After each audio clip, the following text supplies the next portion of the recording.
బాలానందం పిల్లల ప్రపంచం ప్రేక్షకులకు శుభోదయం. నేటి ప్రత్యేకత కార్యక్రమానికి స్వాగతం. నేటి ప్రత్యేకతలో ఛత్రపతి శివాజీ గారి జయంతి ఈరోజు. ఆయనకు సంబంధించిన విశేషాలు తెలుసుకుందాం. ఛత్రపతి శివాజీ 1630వ సంవత్సరంలో మహారాష్ట్రలోని పూణే సమీపంలో శివనేరి కోటలో ఫిబ్రవరి 19వ తారీఖున జన్మించారు. ఆయన తండ్రి షహాజీ రాజే భోంస్లే మాతృభూమికి అంకితమైన మరాఠా సైనిక జనరల్. తల్లి జిజియాబాయి శివాజీకి దేశభక్తి, ధర్మం, న్యాయ పరిపాలన వంటి విలువలను నేర్పించారు. కుందదేవ్ అనే గురువు ద్వారా సైనిక విద్య, పరిపాలన నైపుణ్యాలను అభ్యసించారు.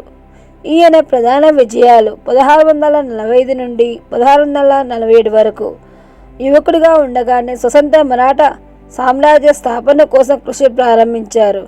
1646లో తోర్నా కోటను స్వాధీనం చేసుకున్నారు. ఇది ఈయన తొలి విజయంగా నిలిచింది. 1647 నాటికి మరిన్ని కోటలు జయించి తమ స్వాధీనం చేసుకున్నారు.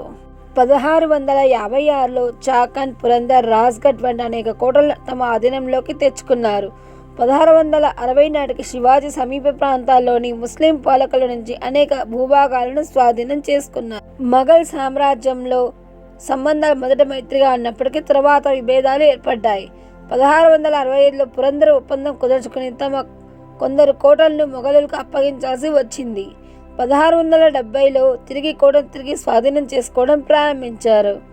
1674లో రాయగఢ్ కోటలో తన రాజ్యాభిషేకం జరిగింది. ఛత్రపతి అనే బిరుదుని స్వీకరించి మరాఠా సామ్రాజ్య స్థాపకుడిగా చరిత్రలో నిలిచిపోయారు.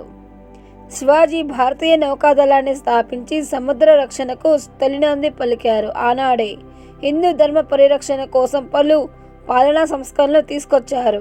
మరాఠీ, సంస్కృత భాషను అధికార భాషలుగా ప్రకటించారు.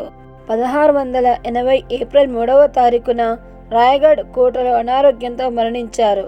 ఆయన మరణం తర్వాత కూడా మరాఠా సామ్రాజ్యం మరింత విస్తరించింది. మొఘలులపై పోరాటం కొనసాగింది.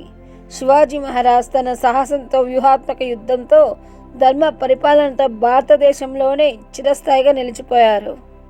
నేటి కాలంలో కొడుకున్న ప్రతి ఒక్క తల్లి శివాజీ తల్లిగారైన జిజియాబాయిని ఆదర్శంగా తీసుకోవాలి.